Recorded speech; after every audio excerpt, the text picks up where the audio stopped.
ناظرین، اسرائیل کے غزہ میں مظالم کی داستان تو دہائیوں پر محیط ہے، مگر حالیہ جنگ جسے ہم ورلڈ وار 3 میں بھی کنورٹ ہوتا دیکھ رہے ہیں، اسے 1 سال ہو گیا ہے۔ 7 اکتوبر 2023 کو شروع ہونے والی اس جنگ میں غزہ کے ہزاروں افراد شہید اور زخمی ہو چکے، جبکہ لاکھوں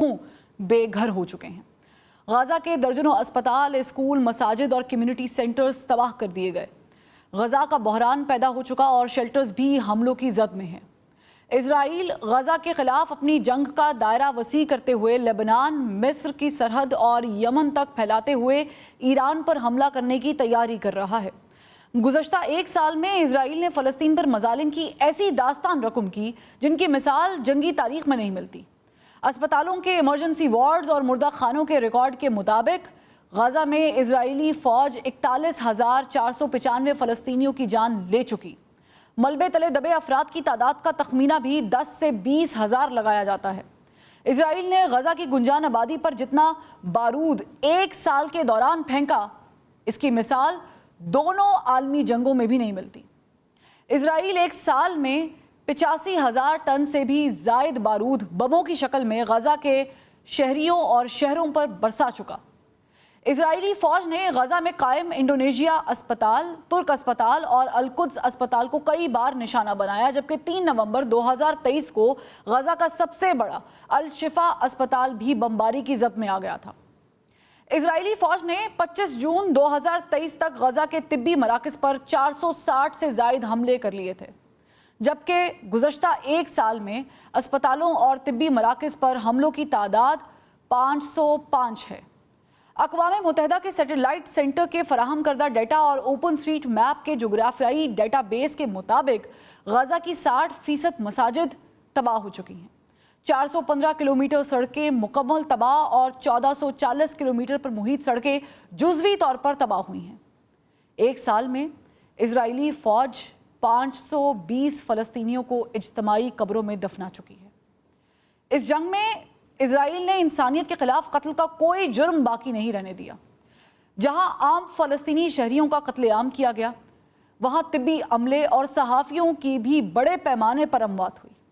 اسرائیل غزہ جنگ کے دوران 173 صحافی بھی اسرائیلی فوج کی بمباری، ڈرون حملوں اور فائرنگ کا نشانہ بن کر زندگی سے ہاتھ دھو چکے ہیں۔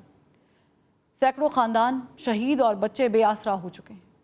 مگر اسرائیل کی بربریت کا جنون ابھی بھی آسمان کی بلندیوں کو چھو رہا ہے، کیونکہ اسرائیلی افواج فلسطین کو بارود اور ملبے کا ڈھیر بنانے کے بعد یمن میں بھی تباہی پھیلاتے ہوئے اب لبنان میں ظلم کی داستانیں رقم کر رہا ہے، اور دوسری جانب ایران پر بڑے پیمانے پر حملہ کرنے کا منصوبہ بھی بنا رہا ہے۔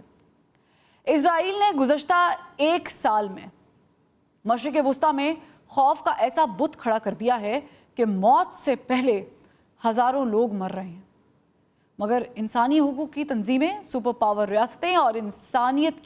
انصاف کی عالمی عدالتیں خوف کے اس بت کو توڑنے اور غزہ کے انسانوں کو انصاف دلانے میں ناکام ہو چکی ہیں۔ آگ اور بارود کا کھیل ابھی بھی جاری ہے، جس میں انسان کٹ رہے ہیں، بچے یتیم ہو رہے ہیں اور ماؤں کی گود اجڑ رہی ہے۔ 1 سال میں انسانیت مار دی گئی، انصاف کا گلا دبا دیا گیا، رحم اور ہمدردی کے جذبات ماند پڑ گئے، مظلوم کا ساتھ دینے والی آوازیں مدھم پڑ گئیں، ظالم کے خلاف بولنے والی زبانیں گونگ ہو گئیں، اور ظلم کو دل میں برا جاننے کی روایت بھی دم توڑتی دکھائی دے رہی ہے۔ مگر فلسطین کے مظلوم اپنی جگہ پر ڈٹے کھڑے ہیں، وہ جھکے نہیں، ٹوٹے بھی نہیں، اور ظالم کی آنکھوں میں آنکھیں ڈالے کہہ رہے ہیں کہ ظلم پھر ظلم ہے، بڑھتا ہے تو مٹ جاتا ہے، خون پھر خون ہے، ٹپکے گا تو جم جائے گا، خاک صحرا پر جمے یا کفے قاتل پہ جمے، فرق انصاف پہ یا پایہ سلاسل پہ جمے، تیغ بیداد پہ یا لاشائے بسمل پہ جمے، خون پھر خون ہے، ٹپکے گا تو جم جائے گا۔ سازشیں لاکھ اڑھاتی رہیں ظلمت کا نقاب، لے کے ہر بوند نکلتی ہے ہتھیلی پہ چراغ، ظلم کی قسمت ناکارہ اور رسوا سے کہو، جبر کی حکمت پرکار کے ایما سے کہو، محمل مجلس اقوام کی لیلا سے کہو، خون دیوانہ ہے دامن پہ لپک سکتا ہے، شعلہ تند ہے خرمن پہ لپک سکتا ہے، خون دیوانہ ہے دامن پہ لپک سکتا ہے،